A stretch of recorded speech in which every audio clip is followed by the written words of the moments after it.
हमारा स्वाध्याय चल रहा था इकिगाई बुक का, जिसके लेखक हैं हेक्टर गार्सिया फ्रांसिस मिरेलस।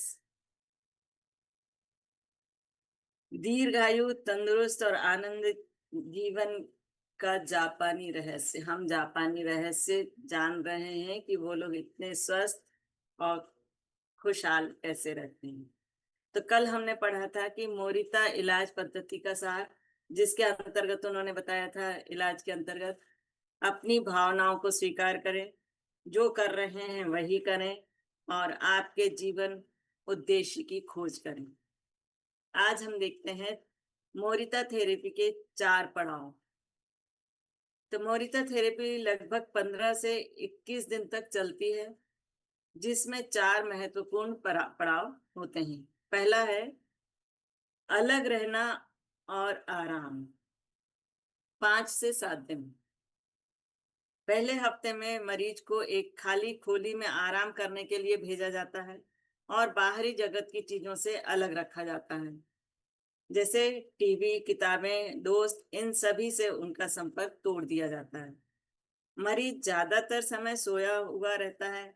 इस बीच इलाज करने वाला व्यक्ति उसे कई बार मिलने आता है, हालांकि वह भी उससे मिलना टालता है। इस दौरान व्यक्ति को अपनी भावनाओं में होने वाले बदलाव का अध्ययन करने की सलाह दी जाती है। इन 7 दिनों में कुछ न करने की वजह से मरीज काफी परेशान हो जाता है और कुछ तो करने के लिए उतावला हो जाता है।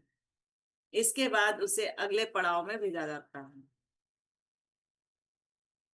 सेकंड है हल्का व्यावसायिक प्रशिक्षण, 5 से 7 दिन ये भी चलता है। इस समय में अच्छे से माहौल में मरीज को हल्के हल्के काम दिए जाते हैं, जैसे कि बगीचे में काम करना, चित्र बनाना और रंग काम करना।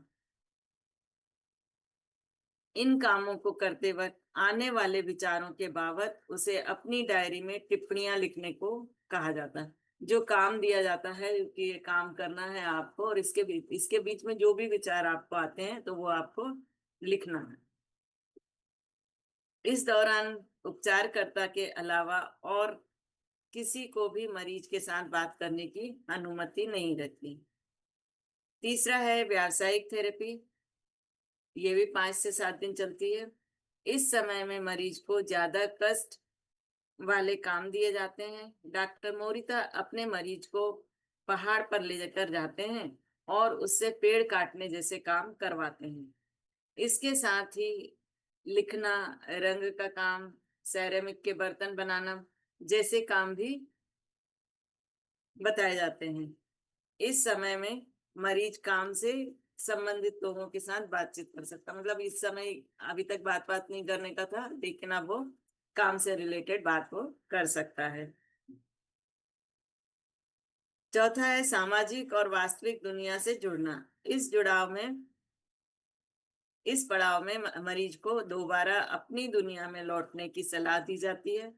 अपनी पहले वाली दुनिया में वापस लौटने के बाद भी व्यक्ति थेरेपी के दौरान सीखे हुए ध्यान और कला का इस्तेमाल करता रहता है। इस पूरी प्रक्रिया में इस पूरी प्रक्रिया का मकसद होता है दुनिया को एक नया और ऐसा विकसित इंसान देना जिसके पास उसके जीवन का कोई उद्देश्य है। एक ऐसा इंसान जो किसी भी सामाजिक और मानसिक दबाव में आए बिना किसी उद्देश्य से प्रेरित होकर काम करता है। नाइक ध्यान विधि है। जेन मास्टर मोरितो और नाइकन इस आत्मनिरीक्षण में से संबंधित ध्यान पद्धति के अभ्यासक हैं, मतलब वो इसका अभ्यास करते थे। उनकी पूरी इलाज प्रक्रिया इसी कार्य प्रणाली पर आधारित है। उनके हिसाब से हर एक को अपने आप से 3 मूलभूत सवाल पूछने चाहिए। नाइकन ध्यान विधि के अंतर्गत वो बता रहे हैं कि हर व्यक्ति को अपने हिसाब से 3 मूलभूत प्रश्न पूछने चाहिए। पहला है मुझे किसी इंसान से क्या मिला। दूसरा है मैंने उस इंसान को क्या दिया है। तीसरा है मेरी वजह से उस इंसान को क्या तकलीफ हुई है। इन सवालों को पूछने के बाद किसी इंसान की वजह से हमें जो तकलीफ होती रहती है वह अपने आप कम हो जाती है।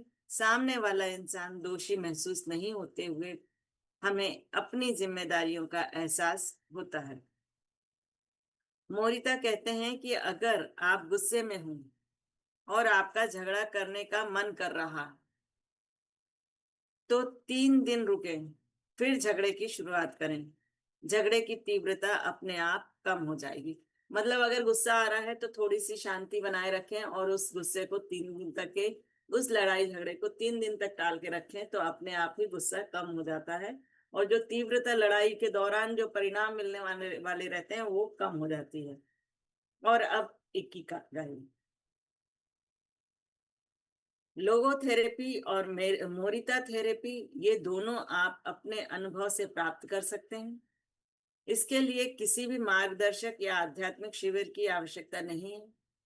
इकिगाई आपके अस्तित्व की लड़ाई है। एक बार यह लड़ाई आपने जीती और आपको आपका इकिगाई पक्का हो गया तो फिर साहस के साथ रास्ते पर चलने की जरूरत होती है। अगर आपको इकिगाई मिल जाता है तो साहस के साथ उस आगे बढ़ना है।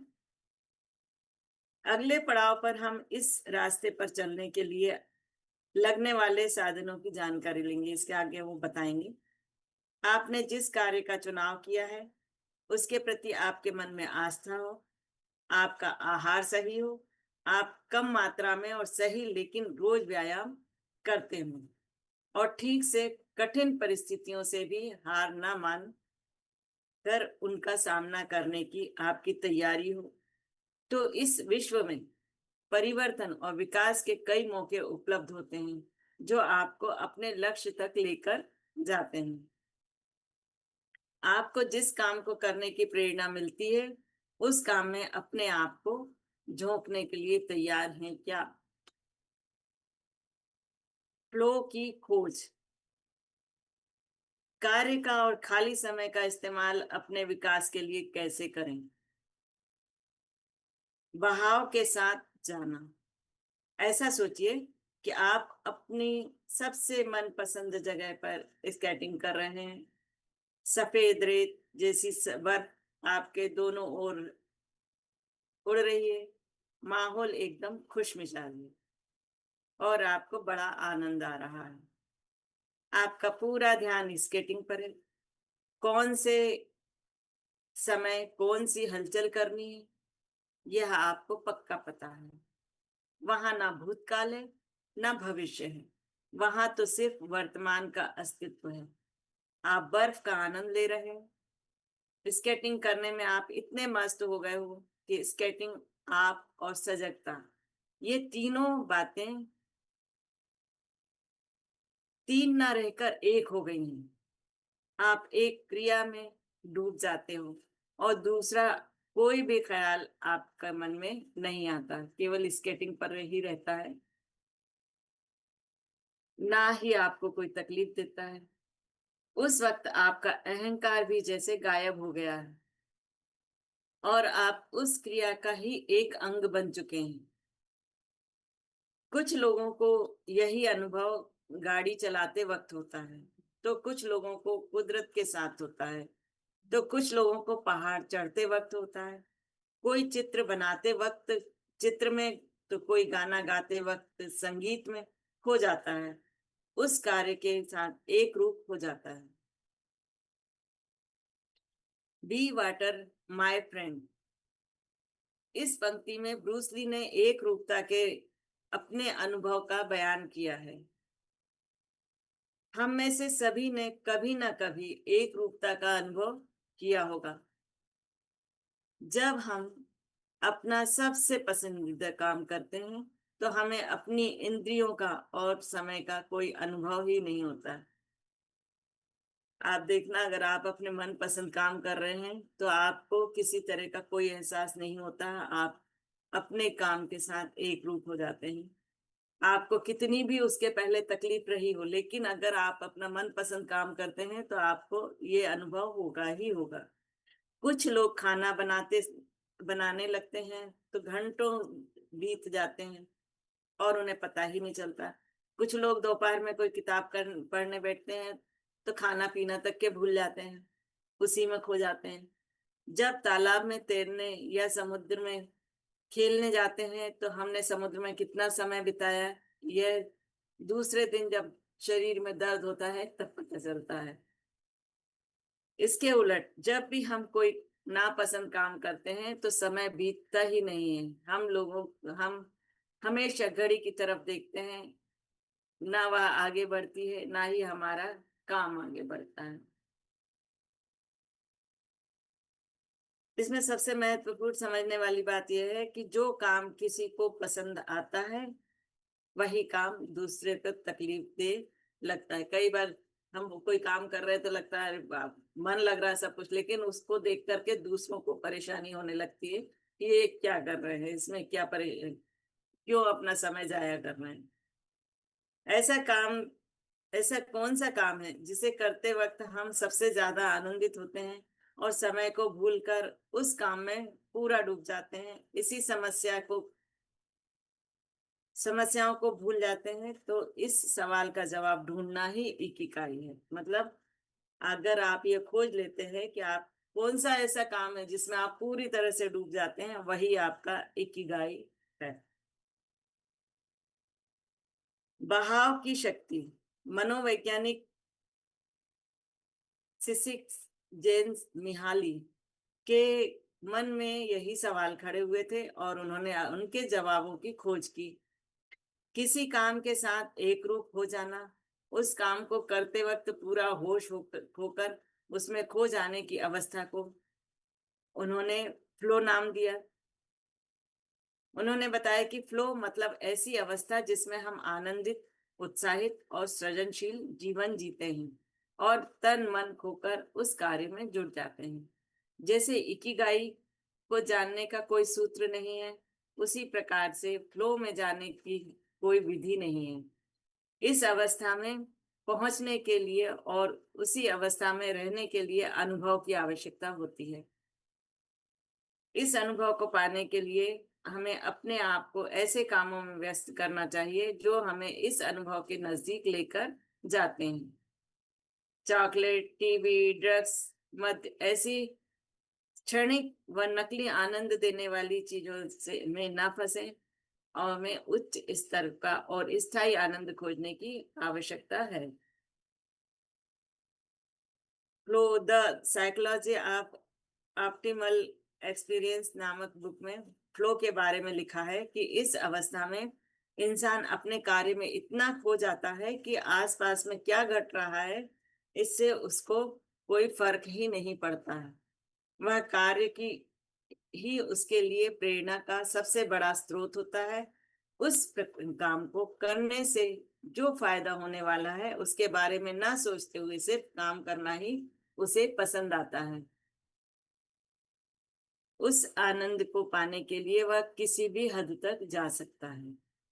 सिर्फ सृजनात्मक काम करने वाले लोग इस अवस्था में जीते हों ऐसा नहीं है। कई सारे एथलीट्स, खिलाड़ी, शतरंज खेलने वाले, यहाँ तक कि कई सारे इंजीनियर भी अपना काफी सारा समय इस अवस्था में बिताते हैं।